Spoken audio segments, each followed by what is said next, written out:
if you plank every day? In this video, I'll answer this question. So watch this video till the end. It'll be interesting. Let's go. Plank will strengthen your muscles, primarily the core. The core is a group of muscles that provide support to the internal organs. These are the abs, obliques, and the erector of the spine.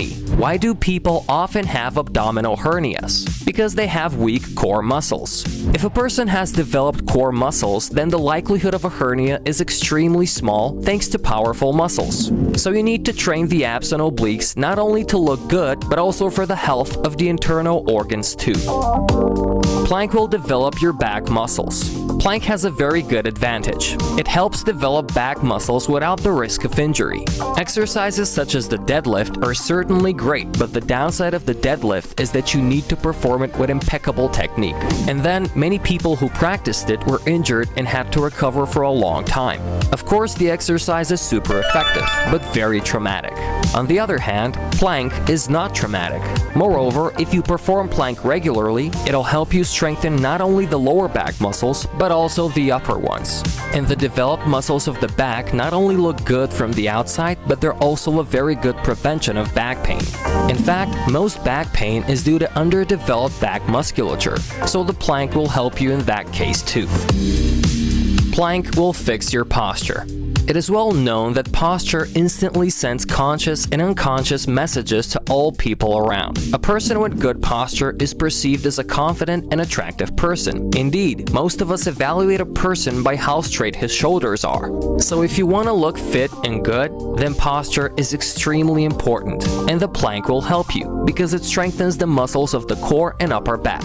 It also affects the muscles of the neck and shoulders, which are extremely important for posture. Therefore, if you plank regularly, it'll help you fix your posture and you will already be able to notice good progress in the mirror in just a month. Plank will boost your metabolism. Plank must be done regularly, then the effect will be noticeable. By doing this exercise regularly, you will speed up your metabolism and this will allow you to lose weight. You will burn more calories and pump the abs at the same time, and therefore in a month, thanks to the sum of these two factors, you will see six-pack abs in the mirror. The next point is coordination and balance. How long can you stand on one leg? How good is your sense of balance? The plank will help you a lot because it's great at developing your stabilizer muscles. These are extremely small muscles which, although not visible in the mirror, perform a very important function because they maintain balance, and the ability to maintain balance will help you a lot in any kind of sports and in any physical activity. How long should you hold a plank? It depends on your training level. If you're a beginner and have never done sports before, then try at least 15 to 30 seconds. It is very important never to increase the duration to the detriment of proper technique. Studies show that plank for as long as possible is not the best choice for your health. On the contrary, several sets are recommended. For example, you hold a plank for several minutes with the correct technique, but not to complete failure. Then rest it for 1 or 2 minutes and perform the second set, and so on. What are the pros and cons of a plank?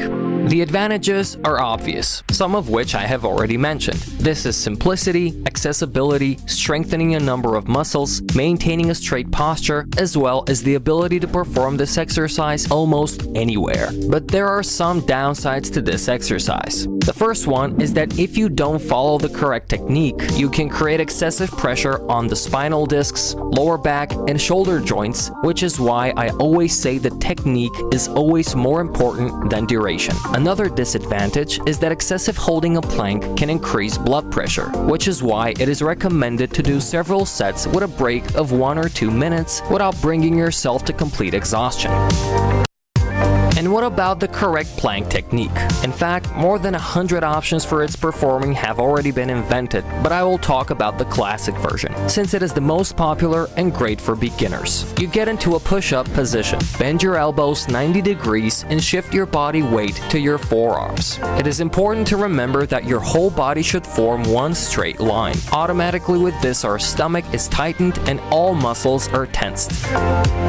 There are some nuances in the plank technique. technique. Your head and neck should be relatively relaxed. You should keep your arms straight in front of you, or you can cross them, and it is very important that your elbows are directly under the shoulder joints. Otherwise, you will create an unnecessary load on the elbows and shoulders. That is, your shoulders should be clearly perpendicular to the ground. You should keep your lower back straight, never round it or bend it too much. Your breathing should be slow, calm, deep.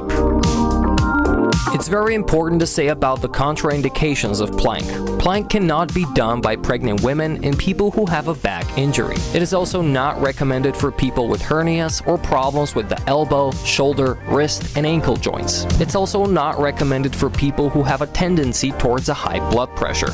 By the way, friends, write in the comments, how often do you plank? Or maybe you've never heard of it. Share, it'll be interesting to read. I also recommend you to watch other videos on my channel. Links are on the screen right now.